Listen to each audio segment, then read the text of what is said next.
Hello' everyone, কি খবৰ আপোনালোকৰ? আশা কৰোঁ সকলোৰে ভাল। মই এতিয়া আহিছোঁ মোৰ লগৰ ফ্ৰেণ্ড জানমণিৰ বিয়া খাবলৈ। মোৰ লগত মিষ্টাৰো আহিছে।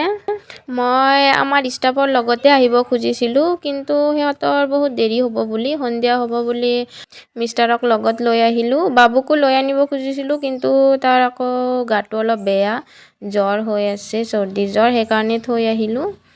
যিহেতু ৰাতিও হ'ব, তো এয়া আমি বহি আছোঁ, কোনো নাই, লগৰ চিনাকি নাই, কাকো চিনি তিনি নাপাওঁ। অকলে অকলে ভাল লগা নাই, গোটেইকেইজন একেলগ হৈ আহিব পাৰিলে ভাল লাগিল হয়।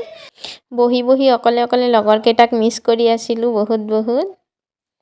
আৰু সেইফালে জানমণিৰ ফটোশ্বুট হৈ আছে।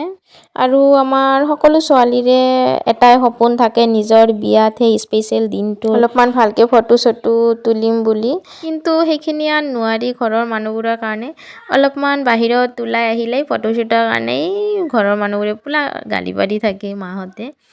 তো জানমণিৰেও ঠিক একেই অৱস্থা হৈছে, অলপমান বাহিৰত ওলাই আহোঁতে ঘৰৰ মানুহবোৰে একদম ধুম গালি দি আছে ইফালৰ পৰা। তাৰে পাছত মই ৱেইট কৰোঁতে আমাৰ দোস্তি আহি পালেহি। তো এতিয়া মনটো অলপমান ভাল লাগি আছে দোস্তিক লগ পোৱাৰ পাছত। তাৰ পাছত আমাৰ দোস্তিয়ে জানমণিক প্ৰেজেণ্টটো দি আছে। এয়া ধুনীয়া লাগিছে কিন্তু আমাৰ দোস্তিক আজি ন, চাওক। আৰু আপোনালোকেও জনাবচোন প্লিজ, আমাৰ দোস্তিক আজি কেনেকুৱা লাগিছে, ধুনীয়া লাগিছে নে নাই, মই মিছা কৈছোঁ না সঁচাই কৈছোঁ। আপোনালোকে জনাব দেই প্লিজ। তাৰে পাছত খাই বৈ মই আৰু দোস্তি গুচি আহিব লওঁতেই আমাৰ গ্ৰুপটো আহি পালেহি। এয়া চাওক, কিন্তু মই সিহঁতক ভালকৈ মাত দিব নোৱাৰিলোঁ, দৌৰা দৌৰিকৈ লাষ্টত সেনেকৈ গুচি আহিলোঁ, সিহঁতৰ বহুত দেৰি হ'ল বুলি।